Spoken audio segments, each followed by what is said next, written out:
Hi, I'm Matt Howley, and I'm gonna explain to you how I studied for finals for the past few years. Freshman year, it was usually just not really doing much, and then DoorDashing Chipotle burritos and just housing them for a couple hours, and then trying to study in like a couple nights. But after that, I planned it out, and I'm gonna show you how to do that.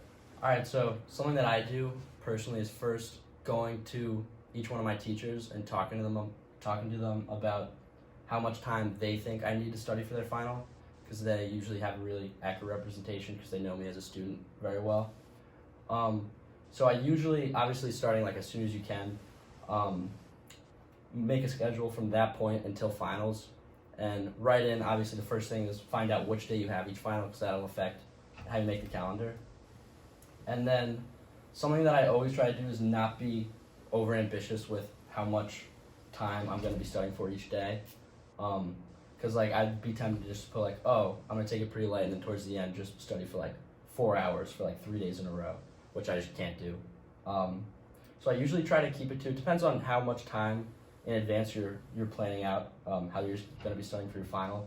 I usually would keep it to like 2 hours ish per day, because that's usually when I sort of like hit my limit, especially at the beginning.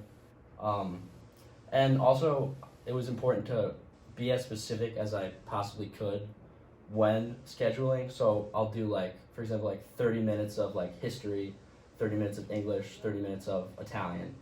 And then, so I'm not just writing the amount of time, I'm also making sure I'm using that amount of time for a specific subject.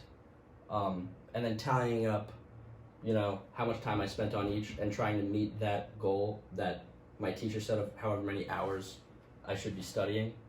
And then as it gets closer to each final, I might do like 1 hour instead of 30 minutes, if that was what I would usually do on a course that I might be having a final on earlier in the week. And also scheduling in break days was something that I would always do. Because like, for example, a lot of people are usually busy on Memorial Day weekend, so I would always, just carve out a day or two where I was sure I wasn't studying.